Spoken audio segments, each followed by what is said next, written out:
नमस्ते। आहार एवं पोषण की इस ऑनलाइन कक्षा में मैं डॉक्टर शशि शर्मा आपका स्वागत करती हूँ। आज हम एक नया चैप्टर शुरू करने जा रहे हैं और उसका शीर्षक है प्रोटीन। और आज हम जानेंगे प्रोटीन के कंपोजिशन और क्लासिफिकेशन के बारे में, अर्थात प्रोटीन का क्या संगठन है और उसका वर्गीकरण। तो चलिए हम चर्चा करते हैं प्रोटीन के बारे में। तो सबसे पहले आपका परिचय प्रोटीन के साथ करवा देती हूँ। प्रोटीन शब्द का प्रयोग सर्वप्रथम 1938 में वैज्ञानिक मुल्डर द्वारा किया गया था। उन्होंने प्रोटियोज शब्द, जो कि ग्रीक भाषा से लिया गया था और उसका अर्थ होता है सबसे पहले आने वाला, इसलिए उन्होंने जिस तत्व की खोज हुई थी उसका नाम प्रोटीन रखा। क्योंकि प्रोटीन हमारे शरीर की जो इकाई है कोशिका, उसके निर्माण के लिए अत्यंत आवश्यक है, या हमारे शरीर के निर्माण और वृद्धि के लिए प्रोटीन सबसे अधिक काम में आने वाला तत्व है। इसलिए इसको सबसे पहले या सबसे महत्वपूर्ण पोषक तत्व माना गया और इसीलिए इसका नाम दिया गया प्रोटीन। हमारे शरीर में प्रोटीन एक मुख्य भाग निर्मित करता है और जो कुल मात्रा जो प्रोटीन की हमारे शरीर में उपस्थित होती है उसमें कुल प्रोटीन का 1/3 भाग मांसपेशियों में उपस्थित होता है। इसका 1/5 भाग अस्थियों और उपास्थियों में उपस्थित होता है तथा शेष भाग जो है वह सॉफ्ट टिश्यूज या जिन्हें कोमल ऊतक कहते हैं उनमें, तथा शरीर के तरल द्रवों में जैसे रक्त और ग्रंथियों के द्वारा जो हार्मोन्स स्रावित किए जाते हैं उनमें उपस्थित होता है। अब हम बात करते हैं प्रोटीन के संगठन की। तो प्रोटीन एक कार्बनिक यौगिक है जो कार्बन, हाइड्रोजन, ऑक्सीजन, नाइट्रोजन से मिलकर निर्मित होता है तथा इसमें कुछ मात्रा में फास्फोरस और सल्फर भी उपस्थित होते हैं।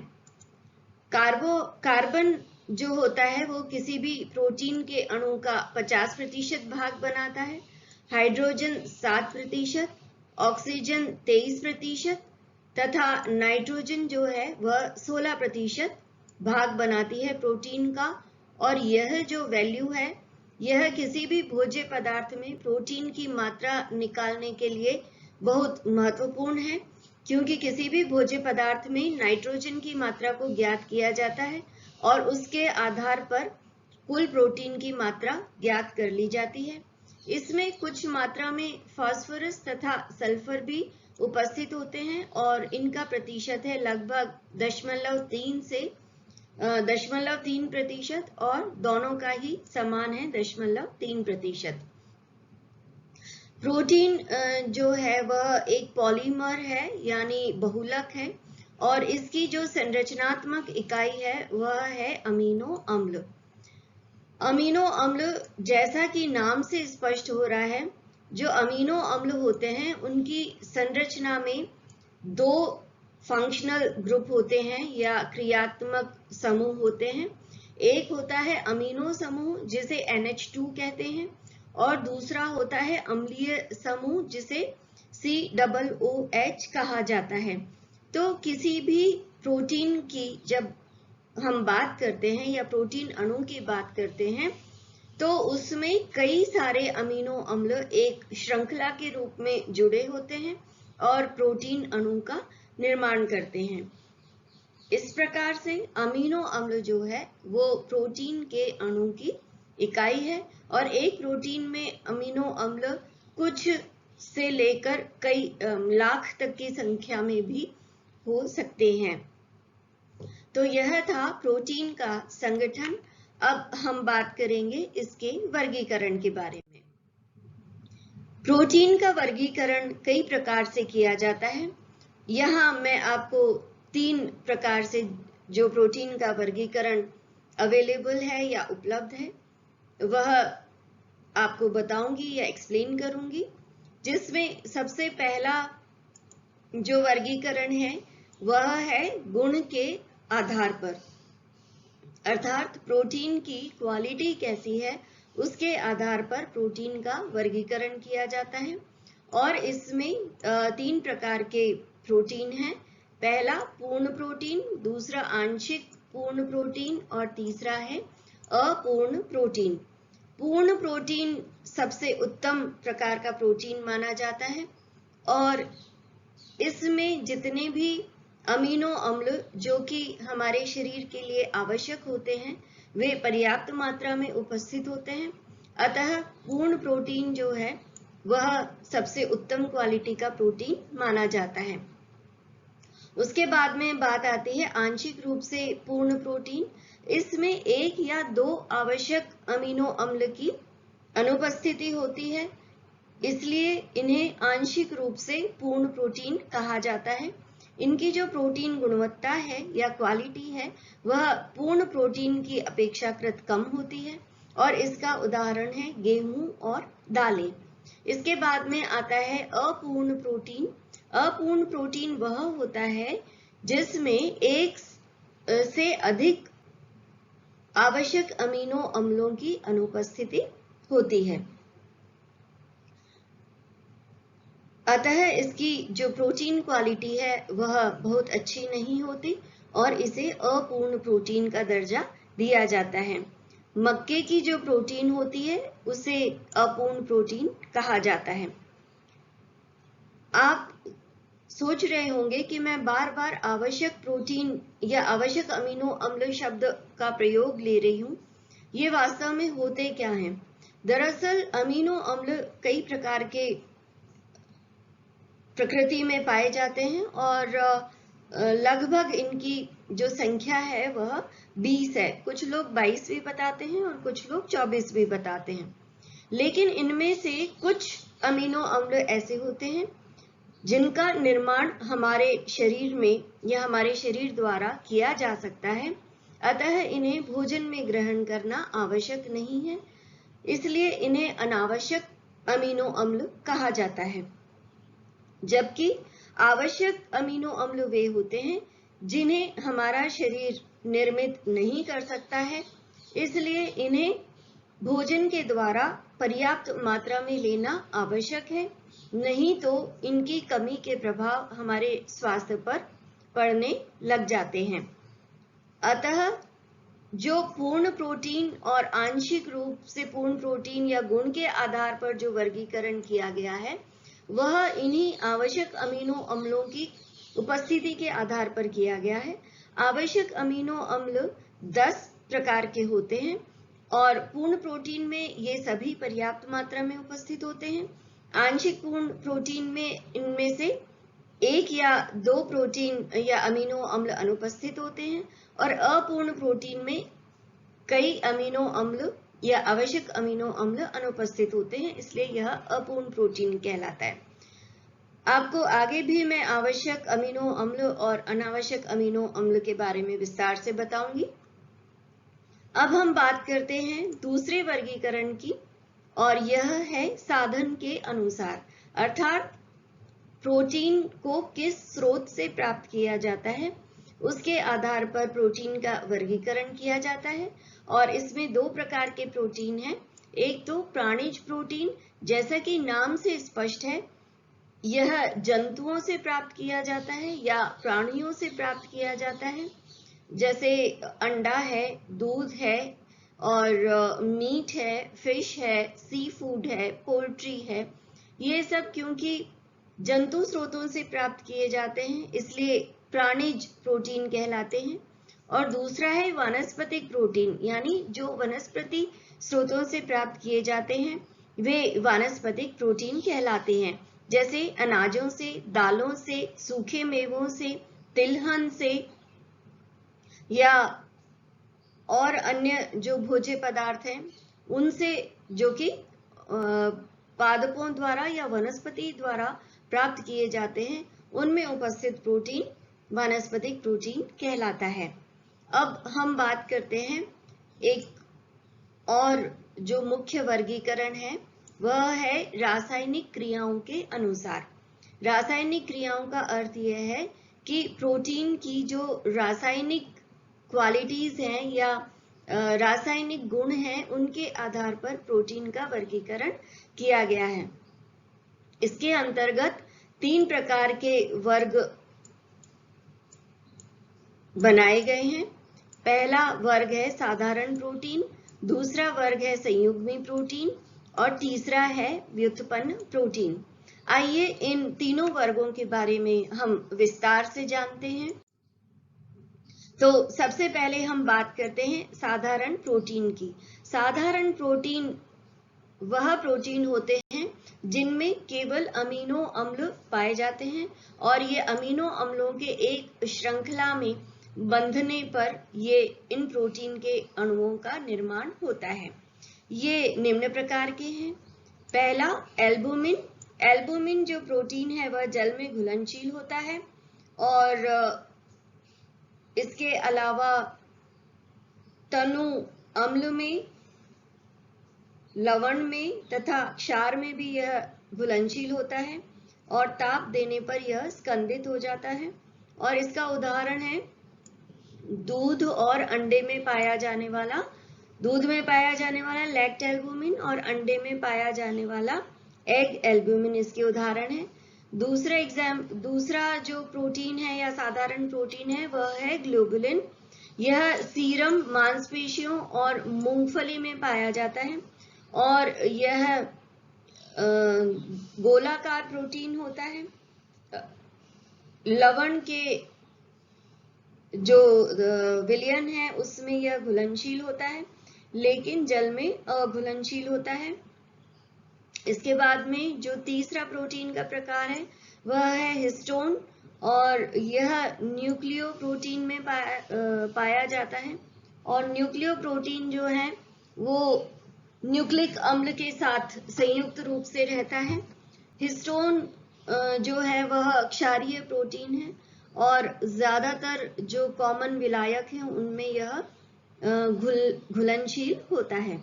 उसके बाद हम बात करते हैं अगले प्रोटीन की या अगले साधारण प्रोटीन की, वह है कोलेजन और यह हमारे आहार नाल द्वारा या पाचक रसों के द्वारा पचाया नहीं जा सकता और यह अघुलनशील प्रोटीन है तथा गर्म करने पर यह जिलेटिन में परिवर्तित हो जाता है। इसमें हाइड्रोक्सी प्रोलीन नामक अमीनो अम्ल जो है वह अधिक मात्रा में रहता है। यह त्वचा और अस्थियों में उपस्थित होता है और इसके अलावा टेंडन्स में भी उपस्थित होता है। नेक्स्ट साधारण प्रोटीन है इलास्टिन। यह भी डाइजेस्टिव जो एंजाइम्स हैं उनके द्वारा पूर्णतया इसका पाचन नहीं किया जा सकता है और यह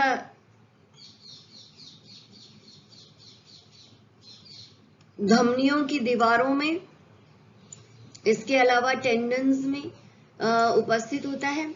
इसके बाद में आता है केरेटिन। केरेटिन नामक जो विटामिन है वह ठोस विटामिन होता है और यह हमारी त्वचा, नाखून और बालों में उपस्थित होता है और यह भी अत्यधिक अघुलनशील प्रोटीन है और इसे भी हमारे पाचक रस पचा नहीं सकते हैं। अतः हम नाखून, त्वचा और बाल आदि भोजन के काम में नहीं लेते हैं। अब आते हैं संयुग्मी प्रोटीन या दूसरा वर्ग। जैसा कि नाम से स्पष्ट है, इसमें संयुग्म होता है यानी किसी पदार्थ का या अलग अलग पदार्थों का युग्मन या जोड़ होता है। ये क्या होता है?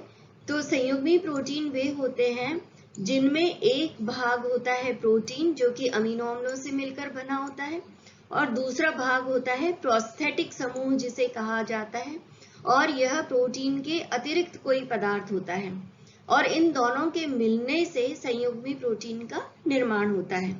अब प्रोटीन में कौन सा प्रोस्थेटिक समूह पाया जाता है उसके आधार पर संयुग्मी प्रोटीन कई प्रकार के होते हैं और वे इस प्रकार हैं।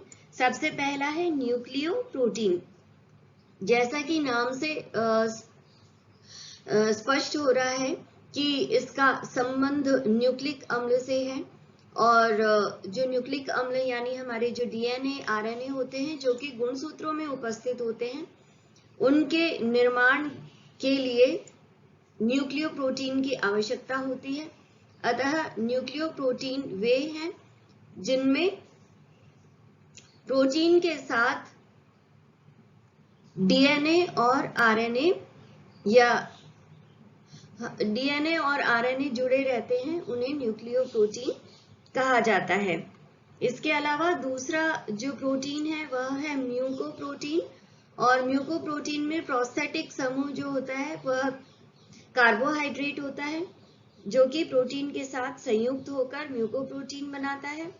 म्यूकोप्रोटीन्स में जो हेक्सोजमीन होते हैं वो 4% से कम होते हैं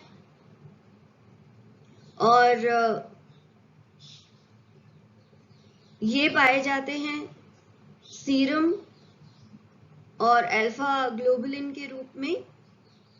इसके अलावा ये गैस्ट्रिक म्यूकोइड्स में भी पाए जाते हैं। फिर आता है ग्लाइकोप्रोटीन। ग्लाइकोप्रोटीन में भी कार्बोहाइड्रेट प्रोस्थेटिक समूह की तरह कार्य करता है।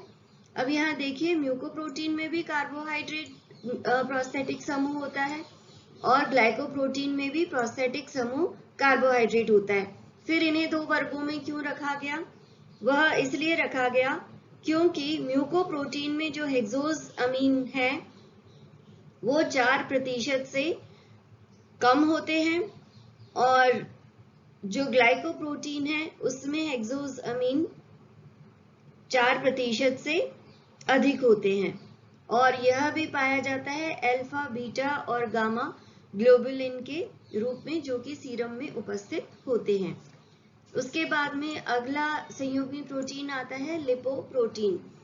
यह लिपिड्स और प्रोटीन के संयुग्मन से बनता है, अर्थात इसमें प्रोस्थेटिक जो समूह होता है वे लिपिड्स या वसाएं होती हैं और ये कई प्रकार का होता है। जब हम अपने लिपो प्रोफाइल के लिए या लिपिड प्रोफाइल के लिए डॉक्टर के पास जाते हैं तो वह इसकी जांच करता है और बताता है कि हमारे हृदय को कितना खतरा है। लिपोप्रोटीन अच्छे भी होते हैं और लिपोप्रोटीन खराब भी होते हैं। जो हाई डेंसिटी लिपोप्रोटीन है वह अच्छे प्रकार का लिपोप्रोटीन है और यह हमारी अच्छी हेल्थ को बताता है, जबकि वेरी लो डेंसिटी लिपोप्रोटीन और लो डेंसिटी लिपोप्रोटीन जो है ये हमारे अच्छे स्वास्थ्य को इंगित नहीं करते हैं और ये कोशिका झिल्ली की संरचना में भी लिपोप्रोटीन महत्वपूर्ण भूमिका निभाते हैं। इसके अलावा हमारे रक्त में भी लिपोप्रोटीन्स जो हैं वो परिसंचरित करते रहते हैं पूरे शरीर में और वसा को घुलनशील अवस्था में रखने का कार्य ये लिपोप्रोटीन ही करते हैं। उसके बाद में जो अगला संयुग्मी प्रोटीन है वह है क्रोमोप्रोटीन। क्रोम जो शब्द है वह रंग के लिए यूज किया जाता है, तो क्रोमोप्रोटीन में जो प्रोस्थेटिक समूह होता है वह रंगीन पदार्थ होता है। इसलिए प्रोटीन के साथ कोई भी रंगीन पदार्थ अगर उपस्थित है तो वह क्रोमोप्रोटीन की श्रेणी में आता है और इसका जो एग्जाम्पल है वह है हीमोग्लोबिन। क्योंकि हीमोग्लोबिन लाल रंग का होता है इसलिए वो क्रोमोप्रोटीन कहलाता है।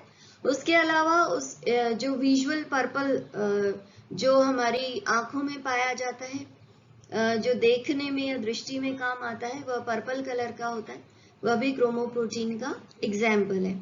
इसके बाद में आता है नंबर मेटेलोप्रोटीन्स का। जैसे कि नाम से स्पष्ट है, मेटेलोप्रोटीन में मेटल्स होते हैं या धात्विक जो तत्व हैं वे प्रोस्थेटिक समूह के रूप में पाए जाते हैं और इसका एग्जाम्पल है हीमोग्लोबिन। हीमोग्लोबिन में आयरन उपस्थित होता है और यह प्रोटीन है, ग्लोबिन प्रोटीन इसमें उपस्थित रहता है, इसलिए यह मेटेलोप्रोटीन का उदाहरण है। इसी तरह से फेरिटिन, जिस रूप में आयरन हमारे यकृत में स्टोर्ड फॉर्म में रहता है, तो वह प्रोटीन के साथ संयुक्त होकर संग्रहित होता है और वह प्रोटीन कहलाता है फेरिटिन। तो यह मेटेलोप्रोटीन का एग्जाम्पल है। इसके बाद में एक और वर्ग है, वह है फॉस्फोप्रोटीन। यह दूध की कैसीन प्रोटीन जो है उसमें उपस्थित होता है और इसमें जो प्रोस्थेटिक समूह है वह फॉस्फोरिक एसिड या फॉस्फोरस तत्व होता है और इस प्रकार से यह दोनों मिलकर संयुग्मी प्रोटीन का निर्माण करते हैं। अब हम तीसरे वर्गीकरण पे आते हैं या तीसरे वर्ग पे आते हैं और वह है व्युत्पन्न प्रोटीन या derived protein. Derived protein actually ये जो बाकी के दो प्रोटीन हैं, जब उन्हें पाचन के समय या किसी या ताप से ट्रीट किया जाता है या उनको जोर से हिलाया जाता है या उनको अम्ल से अम्लीय मतलब उनकी पीएच वैल्यू में परिवर्तन किया जाता है, तो प्रोटीन की जो नेचर है वह भौतिक जो प्रॉपर्टी है वो बदल जाती है और प्रोटीन स्कंदित हो जाता है। तो यह कहलाता है व्युत्पन्न प्रोटीन और उसमें इसका रूप है स्कंदित प्रोटीन।